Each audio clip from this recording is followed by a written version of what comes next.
Few pieces of jewelry dating from the 18th century reach us in their original form. Precious metal and stones, diamonds in particular, are rare and durable, and ornaments could be dismantled. The metal melted down, and the gemstones reset in new mounts to keep up with the change in taste and fashion. A small number of diamond jewels in the original closed settings, where the backs of the stones are not visible, survive in the shape of girandole earrings. The favorite 18th century motif consisting of a large stone cluster or ribbon bow motif supporting three pear-shaped drops. Necklaces designed as simple rivieres, cluster buttons, starbursts, crescents, or flower-head brooches. Until the gold discoveries of the 1840s in the United States of America and later in South Africa, and the first appearance on the market of Cape diamonds in the 1870s, almost all precious jewelry sooner or later had to be remounted. The regular flow of diamonds from South Africa and the abundance of precious metal on the market, an enormous quantity of jewelry left France and was remounted abroad or was sold for survival. Even the crown jewels were seized by the revolutionaries and the Parisian jewels. Leaders of fashion in Europe faced great hardship. The ideal jewel to complement dresses and enhance the figure without drawing too much attention to itself had to be simple, geometric, and flat. Wrists, forearms, and upper arms were encircled by bracelets designed as simple gold bands. Long chains of flat geometrical linking, decorated with stylized heart motifs or a Greek key pattern, were worn in a variety of ways: around the neck, across the shoulder, crossed on the bosom. Rings were in great demand and worn on every finger. Sentimental jewelry made its appearance in France as a reaction to the solemn rigidity of Neoclassicism, and small circular lockets, pavés set with pearls of diamonds and with a compartment mounted asymmetrically for a lock of the beloved hair, were quite common. Also, popular were jewels made of stones whose initial letters spelled our names or composed intimate mottos. Sentimental and memorial jewelry were particularly favored in England throughout the 19th century, where the rituals of mourning were an important part of social and family life. Diamond jewelry was fashionable in the first 2 decades and abundant in England, where a wealthy landowning aristocracy was eager to buy precious gemstones. Jewelry design was usually in typical French taste. Firstly, because London jewelers were always aware of any change in taste dictated by Parisian jewelers, and secondly, because large amounts of jewels were brought over from France by the French aristocracy, who had to sell their precious ornaments to survive. Tiaras. A typical jewel of the Napoleonic period was the tiara made of diamonds set laurel leaves decorated with ruby berries. Other shapes of tiaras are wreaths of diamond-set leaves, loose open-work designs, often suspended with pear-shaped pearls and brillets. Parures.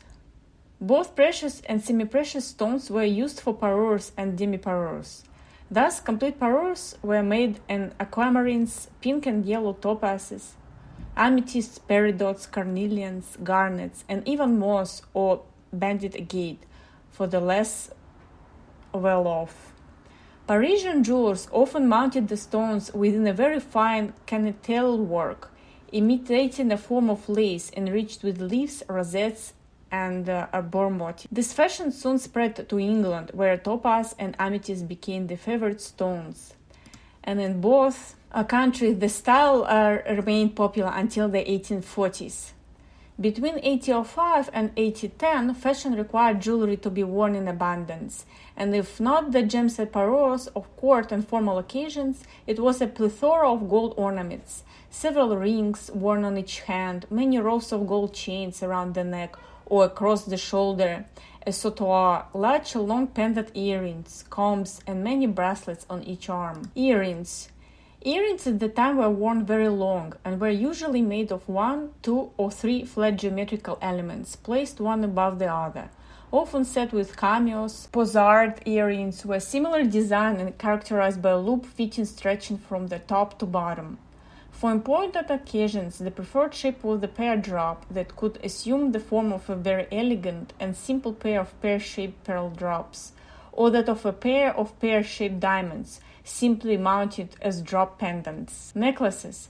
Necklaces took the form of chains of cameos, intaglios, Roman mosaics, or gemstones set in light gold motifs within a course of a milled gold wire, or tiny seed pearls linked by a skein of delicate gold chains in simple or intricate arrangements. As already mentioned, long gold chains of small or large links, sometimes set with cameos and often worn in sautoir, were in fashion throughout the century. On formal occasions, diamond rivières were often worn in pairs. Diamond-set necklaces assumed the form of chains of oval or oblong links, very plain, set with both rose or brilliant cut stones. Necklaces and esclavage formed of several rows of diamonds of different length also made their appearance. Brooches. Sunbursts, stars, and crescents were the most typical shapes of late 18th century brooches and remained in favor throughout the first 2 decades of the 19th century. Frequently mounted with diamonds in closed settings, they are always characterized by a 2-dimensional quality. Pendants. Pendants were seldom worn apart from those of cruciform design, set with semi-precious stones with very often complemented similarly set necklaces. Maltese crosses mounted as brooches and pendants were typical English fashion. Bracelets. In the first years of the century, the typical design for bracelets consisted of a wide ribbon of gold mesh with the filigree clasp. Also admired were bracelets made of a line of gemstones, cameos, intaglios, or Roman mosaics, linked by a skein of very fine and delicate gold chains, or made of several rows of gold chains of different patterns, with a single stone, cameo or intaglio as both center and clasp. Rings. The most fashionable ring of the first 20 years of the century was the half hoop set with a single or double row of gemstones. The shank made of 2 or more gold wires soldered side by side and splayed out to form the shoulders, often decorated with a leaf motif. Other rings took the form of flower head clusters set with a larger gemstone at the center. And today that's all we wanted to discuss. Stay tuned for future podcasts. Goodbye.